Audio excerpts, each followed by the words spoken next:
You're listening to Overhead Story Channel. Enjoy. The city was already cooling into early autumn by the time Amanda's birthday rolled around. The gathering was small, in asterisk mate, just enough people to fill the room without feeling crowded. Fairy lights wrapped around exposed pipes above our heads, flickering gold and soft. Music hummed low in the background, the kind that matched the easy flow of wine and familiar stories. I remember standing near the corner bar, watching people move in that casual, practiced way old friends do when they haven't seen each other in a while. Everyone was comfortably loud, comfortably close. Tessa was glowing. That's what people kept saying. Glowing. She wore that dusty mauve dress I'd once picked out with her in a boutique off Belmont. Her hair was up, just enough to show the slope of her neck, and she laughed with an ease I hadn't seen in months. Her glass never emptied. Her hands never stilled. She moved through the room like she belonged in it, and maybe she did. Maybe she always had. At some point, I stepped aside to refill my drink, glancing across the room where she stood talking to Jordan and Liv. She was in the middle of a story, animated, one hand gesturing in the air while the other rested lightly on her phone, which lay screen up on the marble counter next to a half-eaten cupcake. The screen lit up just then. Pure coincidence. Just timing. I wish I hadn't looked. I wasn't standing close, but I was close enough to see the preview. A text. No name, just a number. The message burned itself into my mind before I had time to process it. You still smell like my shirt. That was it. Simple. Casual. A private world laid bare in one sentence. I didn't even breathe. It hit me with a quiet force, not like a punch, but like gravity suddenly doubling in weight.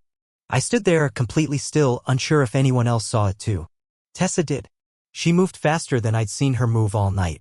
In one seamless motion, she reached over, grabbed her phone, and shoved it into her purse. Then, like flipping a switch, she tilted her head back and let out a laugh so loud and off-topic that half the room turned. Oh my God, remember that trip to the lake house when Jordan tried to grill frozen shrimp? Everyone chuckled. Jordan rolled his eyes. Liv offered an exaggerated groan. The room shifted, attention diverted, and whatever moment had just passed melted into the haze of music and inside jokes. Except it didn't. Not for me. I stayed quiet. My drink sat untouched in my hand. She looked over at me once. Just once. There was no panic in her eyes, no guilt. Just control. Precision. As if nothing had happened. As if that message didn't just lodge itself like a nail into the center of my chest. The rest of the evening played out like a poorly directed scene. I kept replaying the message in my head, each word taking on new tones, new implications. Her laugh grew louder as the wine flowed. Her hands brushed against arms that weren't mine. And when I finally stepped closer, when I tried, for even a second, to act like a husband, she pushed my hand off her shoulder. Softly. Publicly. Like it meant nothing. Like I meant nothing. I saw Liv glance at us, then quickly look away. People noticed. They always do. They just don't say anything when it's happening. They only speak later, in hushed tones, when everything's already gone to hell. I didn't say a word. I just stepped back. The front door was behind me. I knew where it was and my body carried me to it on instinct. The sounds of the party blurred behind me, laughter turning hollow. I opened the door, walked into the street, and felt the sharp bite of wind against my face. It didn't matter that I didn't have my coat. It didn't matter that no one followed. I walked 4 blocks before I realized I was still holding the empty glass. I threw it into the first trash can I passed and kept going. Cars passed. People walked by. The city moved on like it always does. But something in me had stopped. I found myself in front of a closed bookstore. I just stood there for a while, staring at the reflection of a man I almost didn't recognize. Someone still wearing a wedding ring that suddenly felt foreign on his hand. Someone who had gone to that party believing in the illusion of normalcy. A man who had once trusted a woman who now flinched when he touched her. There's something deeply quiet about betrayal, not the explosive kind, but the subtle one. The slow slide. The kind where you can't even point to a specific moment things fell apart because they didn't fall. They shifted. Slightly. Slowly. Until you're living in an entirely different landscape and pretending it still feels like home. I knew something had been wrong for a while, but I hadn't expected it to show up on a screen in that particular form. So personal. So raw. So unmistakably in asterisk mate. You still smell like my shirt. It played over and over again in my head. Who says that? When? After what? I imagined her curled into someone else's arms, nose tucked into a collar that wasn't mine. I imagined laughter. Familiarity. I imagined things I never wanted to see. And then I imagined her pressing that dress against her skin, spraying perfume like armor, and walking beside me into a party as if we were still whole. But we weren't. And maybe we hadn't been for a long time. When I finally returned to Amanda's, the party was beginning to die down. People lingered near the door, coats in hand, making half-hearted plans for brunch or texts they'd forget to send. I walked back in quietly. No one said anything. Tessa stood near the fireplace, talking to someone I didn't recognize. When she saw me, her smile faltered for the briefest second, then returned, polished and bright. "Everything okay?" she asked, voice just low enough that no one else would hear. I didn't answer. I simply walked past her, toward the back of the room, grabbed my keys from the counter, and left again. This time for good. She didn't follow. Not that night. Not for many nights after. It's strange what your mind does when everything starts to fall apart. It doesn't go silent. It doesn't scream. It sifts, picks, arranges. Suddenly, every memory you thought was trivial, every glance, every silence, every postponed conversation gets pulled out of the archives and re-examined under a different light. That's exactly what happened to me. I couldn't sleep the night after the party. Not from anger, not even heartbreak, at least not in the traditional sense. It was a restlessness born of sudden awareness, like realizing you've been living in someone else's house all along. The message on her screen kept playing on repeat. "You still smell like my shirt." And it wasn't just the words, it was the comfort with which they were sent. The boldness. The assumption that she wouldn't be caught. Or worse, that she didn't care if she was. Lying there in the dark, I started seeing it all differently. How she'd recently changed the passwords on everything, our shared streaming accounts, the Wi-Fi, even her calendar app. She gave some excuse about digital hygiene, said she was trying to declutter. I didn't question it at the time. Why would I? I trusted her. That's the thing about trust, you don't realize how quietly it operates until it's gone. Then everything feels loud. There were the errands. Endless ones. Need to grab something from Target, she'd say, or just popping by Nicole's real quick. Some nights she'd come back 2-3 hours later with nothing but a pack of gum and a vague explanation about traffic. Once she claimed she had to stay overnight at her sister's because it was too late to drive home. I asked for a photo of the baby. She said the kid was already asleep. Then there was the silence. The one that settled between us so gradually I didn't notice it right away. Dinners with no conversation. Her scrolling while I talked. The way she'd start humming to herself whenever I asked about her day. A deflection cloaked in cheerfulness. Some nights I found myself talking to walls because she was physically present but mentally gone. And when she was mentally present, it was only to criticize. I loaded the dishwasher wrong. My socks never matched. My questions were too passive. My voice too flat. My job too safe. I used to joke that we were just in a rut, like that was some rite of passage in long-term relationships. But this wasn't a rut. This was erosion. Slow, steady erosion. I started noticing the small behavioral edits she had made to herself, subtle changes that didn't seem like red flags at the time. She began wearing a different perfume. Something heavier. Musky. Not the floral one she'd used since college. She said she was just trying something new. A new scent for a new season. But it didn't suit her. It didn't suit us. And now I wonder if it was even meant for me at all. She stopped waiting for me to eat dinner. I'd come home to empty plates, take-out boxes in the trash, her curled up on the couch already watching the third episode of whatever show we used to binge together. I'd ask what happened to the plan of cooking together. She'd wave it off, saying she wasn't that hungry or that I was too late. I used to think it was laziness. Now I wonder if it was by design. Avoidance disguised as apathy. She also stopped acknowledging anniversaries. Not just our wedding anniversary, which she once forgot entirely, but smaller ones too. Like the night we first met, the day we moved into our place, even the dumb tradition of ordering Chinese on the first snow. These things used to mean something. I'd mark them quietly, expecting her to remember, only to be met with confusion or complete dismissal. And then there was her phone. Always face down. Always on silent. She'd take it into the bathroom even during a 2-minute trip to grab lotion. Her notifications were turned off. No previews, no banners. Once, I saw a text bubble pop up that said, "Can't wait till next time." She flipped the screen so fast I didn't have time to read who it was from. She laughed and called it spam. That's the moment I should have known. But it's easier to believe a lie that hurts less. Even our dog started acting differently around her. Strange, I know, but I swear he picked up on the shift before I did.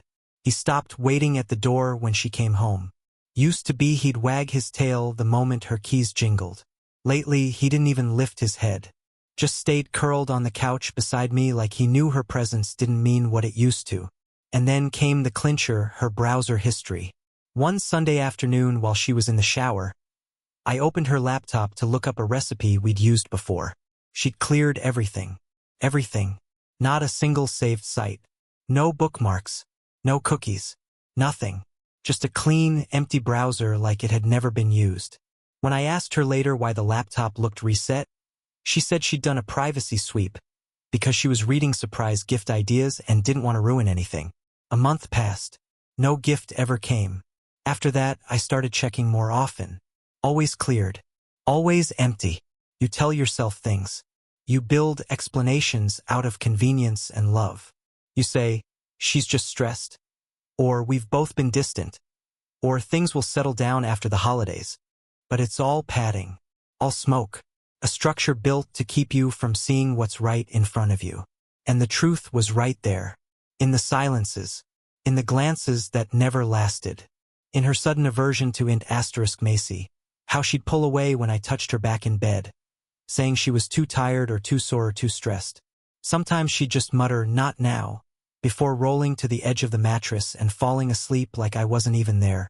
Once, I walked into the kitchen late at night and caught her smiling at her phone. A real smile.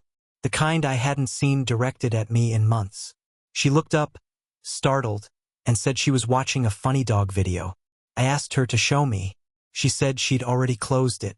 I said I'd love to see more like it. She changed the subject. These things, individually, they don't always scream betrayal. But together, they form a map. And I had started tracing it backwards, mile by mile, breadcrumb by breadcrumb. The worst part? I wasn't angry. Not yet. I was still in that phase where disappointment outweighs rage.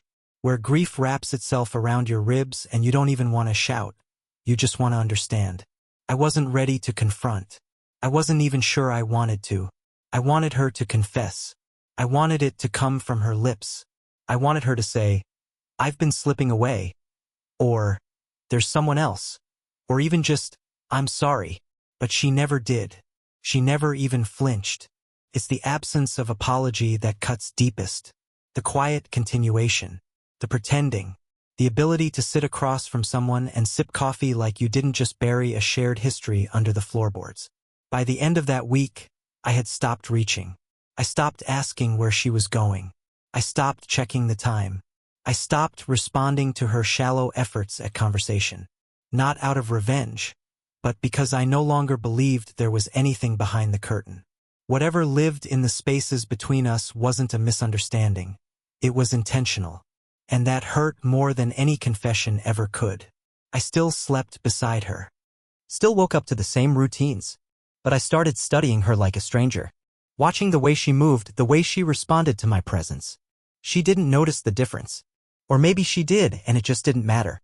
After all, when someone's already left you in their heart, it doesn't take much to finish the exit. It happened on a Thursday. Tessa told me she had a late client event downtown, nothing out of the ordinary, she said. Some kind of networking dinner for work hosted at a new restaurant along the lakefront. She listed the names of 2 coworkers I barely knew and said she probably wouldn't be home until after 11. She spoke the way she always did when lying, too casually, too measured, as though rehearsed in the car mirror before stepping inside. I nodded and said nothing. No questions. No raised brows. Just that same distant acceptance I'd learned to wear like a second skin. But that day, something in me shifted from stillness to motion. After she left, I waited 30 minutes. Not because I was afraid of getting caught. I wanted to make sure she had settled into wherever she was going to pretend to be. I took my keys off the hook by the door, grabbed my coat, and stepped outside into the twilight air. It was one of those dusky spring evenings where the chill lingers under your sleeves, just enough to remind you that warmth is borrowed in the city.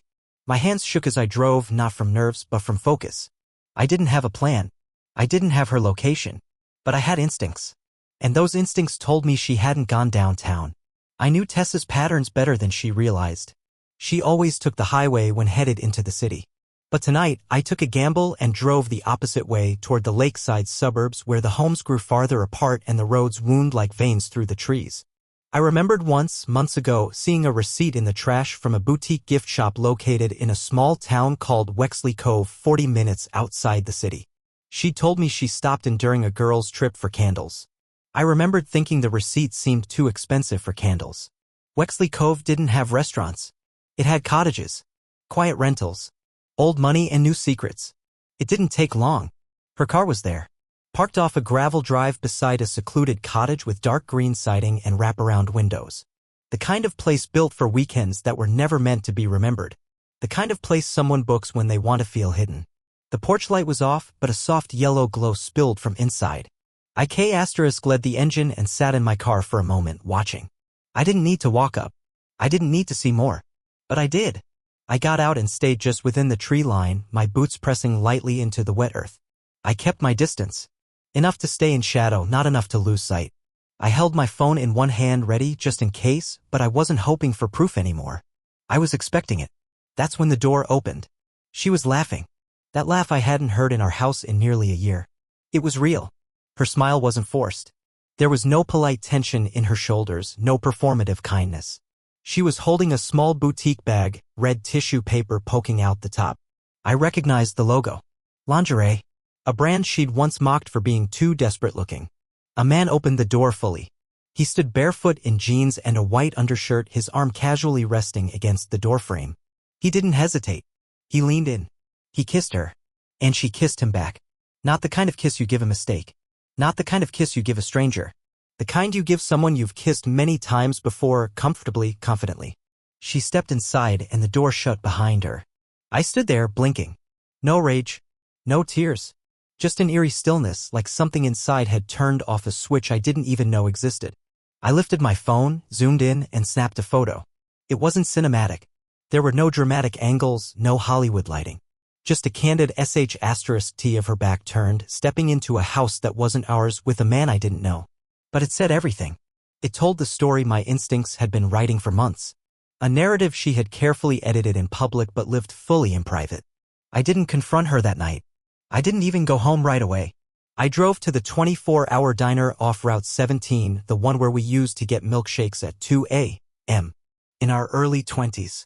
I sat in a booth, ordered coffee I didn't drink, and stared at the photo until my screen dimmed. The waitress asked if I was okay. I nodded without answering. I didn't feel okay, but I didn't feel broken either. It was something in between, a hollowing, like someone had scooped out the last of what made me naive, and now all that remained was space. Cold, weightless space. When I finally returned home, Tessa was already asleep, or pretending to be. She always lay facing the wall now. I stood in the doorway for a moment, watching the slow rise and fall of her breath.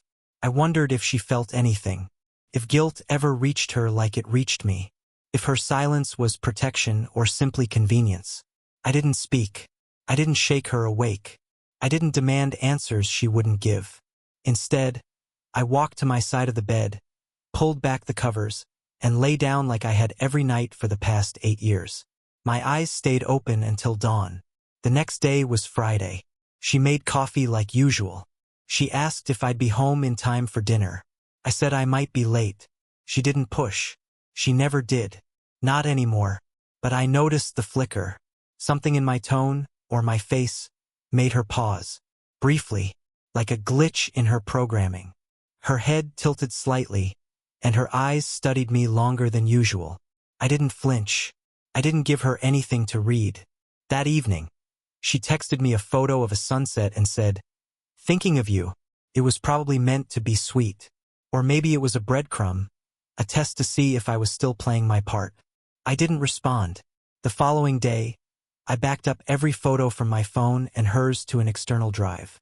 I started sorting through our shared accounts. I changed the passwords to the things I created. I left hers untouched. I didn't want to destroy anything. I just didn't want to be inside it anymore. That weekend, I walked through our house with a different lens. It wasn't home now, it was an archive. A gallery of all the things we'd built together that now felt counterfeit. Her books were still on the shelves, but they looked unread. Her perfume on the vanity smelled like someone else. Even the couch cushions looked like they remembered something I had missed. I went back to the photo one more time. The image of her at that stranger's doorway. Not crying. Not conflicted. Just comfortable. And I finally understood. She hadn't stumbled. She hadn't slipped into something temporary or regrettable. She'd moved on. Fully. Deliberately. Strategically. She had crafted a new life while I was still dusting off the old one. She had kept me as an accessory. A name on documents. A voice in the background. She had learned how to answer just enough questions to stay unchallenged. But the proof was now mine. And with proof comes freedom. I didn't scream. I didn't accuse. I didn't even ask why. There was a strange power in that, in not giving her the emotional spectacle she may have expected, or feared, or secretly wanted. No storm, just silence. A silence so heavy it began to *ck the oxygen out of every room we shared. In the days after I saw her at that cottage, I became a shadow of the man she once relied on, but not out of pain or confusion. I was done asking myself questions I already knew the answers to. I was done offering her the benefit of the doubt. When someone shows you who they are, not once, not twice, but over the course of months, you eventually stop resisting the truth. You sit with it. You learn to live in it. So I started pulling back one thread at a time. The first to go were the small routines, the invisible gestures she had grown accustomed to. I stopped making the morning coffee. I used to set hers out beside the mug rack, a habit I picked up sometime in our 4th year of marriage. Always 2 sugars, no cream. She never said thank you. She just sipped it while scrolling through her phone, half listening when I spoke. Now the counter held only 1 mug mine. I didn't mention the change. I just made my own, sipped it in silence, and left the house 10 minutes earlier than usual. Next were the texts. I answered her messages like an acquaintance would. No emojis. No unnecessary warmth. Just short responses that left no room for interpretation. If she asked what time I'd be home, I replied with a number. If she said she missed me, I left it unread. She noticed. She didn't say it out loud, but I saw it in the hesitation between her movements. She'd glance at me longer than usual. She'd brush her hand against mine while pretending to reach for something. Her tone softened like she was trying to remember how we used to speak. She began asking if I wanted to do things, walk the dog, watch a movie, cook dinner together. But these invitations came with a delay and a little too much performance, as if she sensed the structure beneath us was shaking and didn't quite know how to stabilize it. But it was already too late. I wasn't trying to punish her. I was just tired of showing up to a relationship alone. I stopped pretending that shared space meant shared intention. I stopped trying to spark conversations when all I received in return was deflection, dismissal, or silence. The more she reached, the more I retreated, not in anger, but in detachment. It wasn't until I skipped our monthly dinner with her family that she confronted it. She didn't yell. She just stood in the kitchen doorway and asked, "Is something going on?"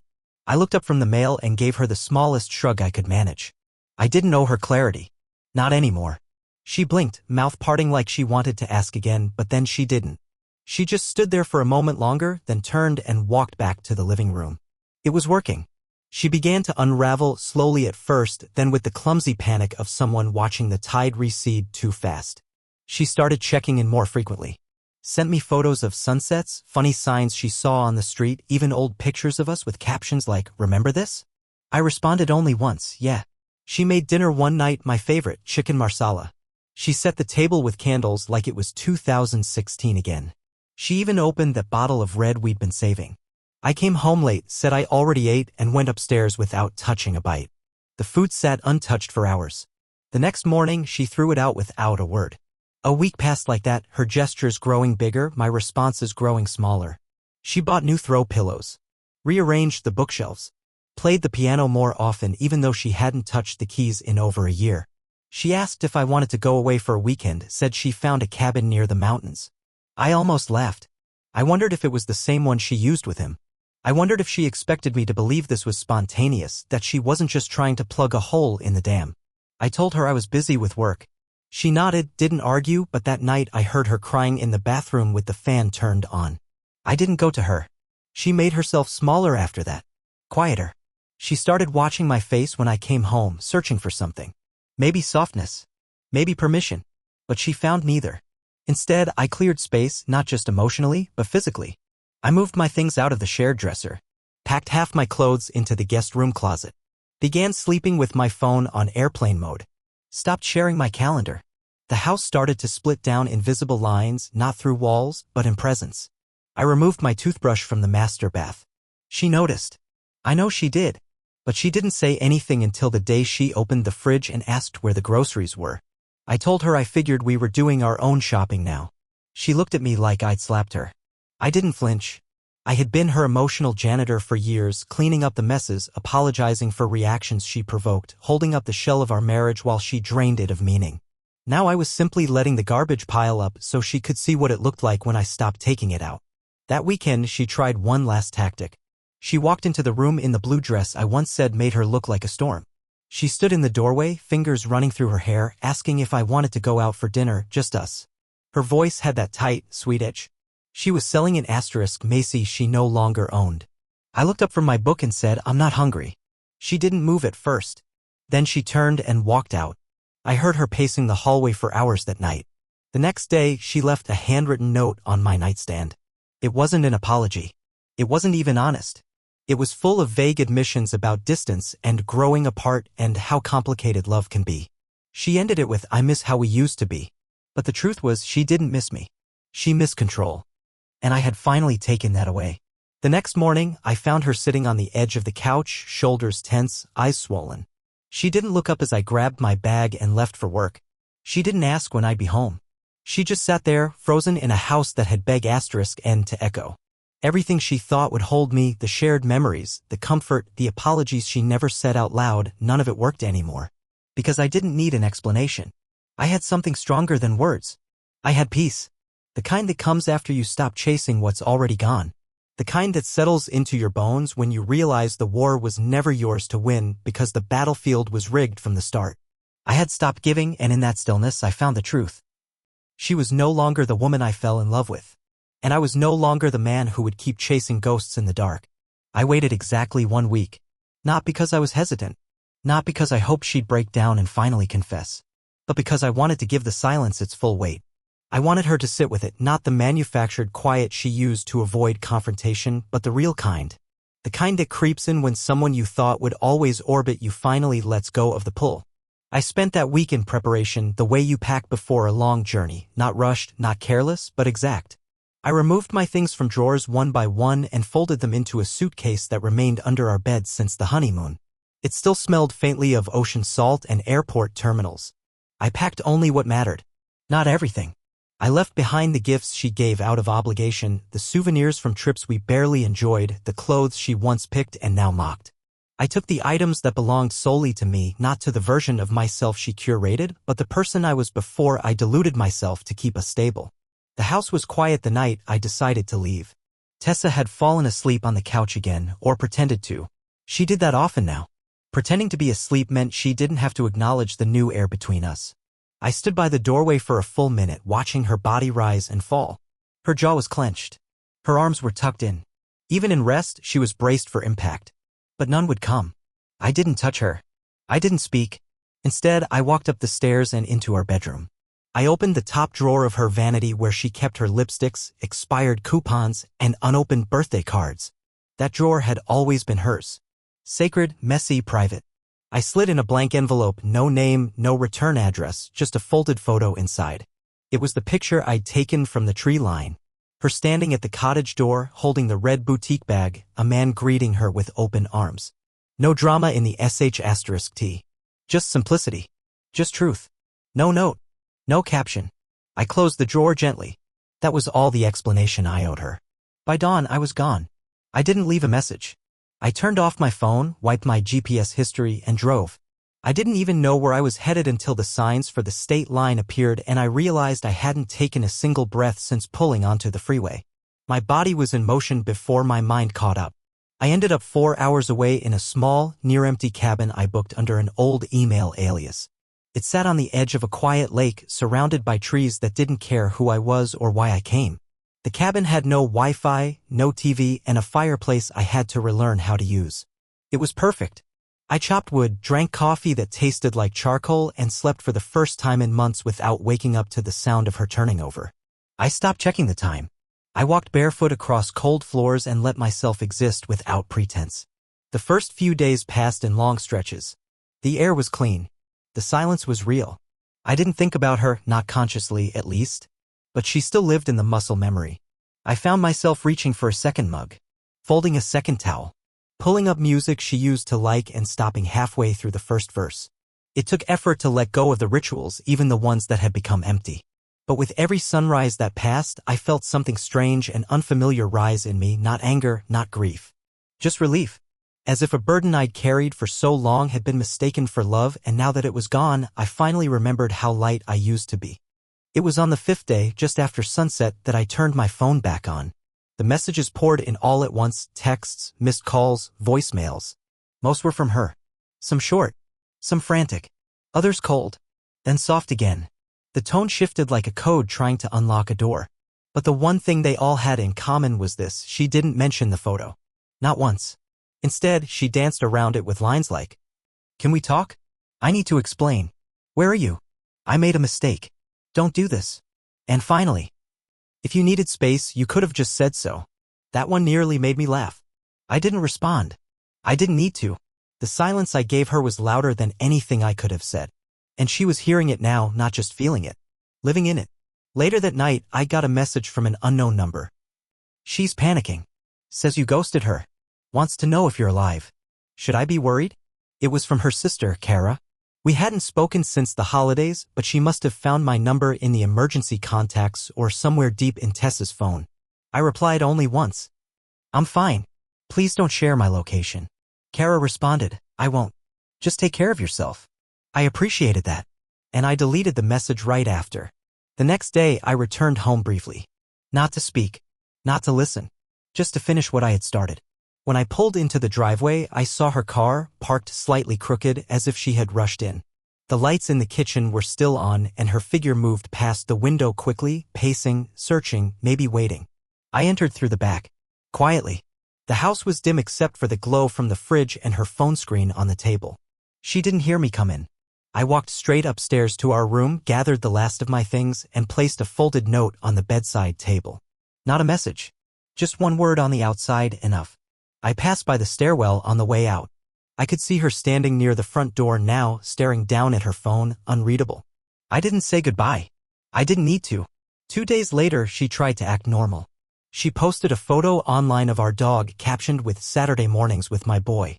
The kind of thing people post when they're trying to convince everyone that nothing has changed. But the mask had cracked. That photo didn't show the second leash missing from the hook. Didn't show the envelope still hidden in her drawer. Didn't show the quiet that had replaced her home. Over the next few weeks, people started reaching out to me, friends, old coworkers, even mutual acquaintances who'd picked up on something off. They asked if everything was okay. I told them I was fine. I didn't offer details.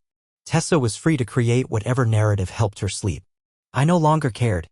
But what none of them saw, what only I knew, was how different her voice sounded now when she called.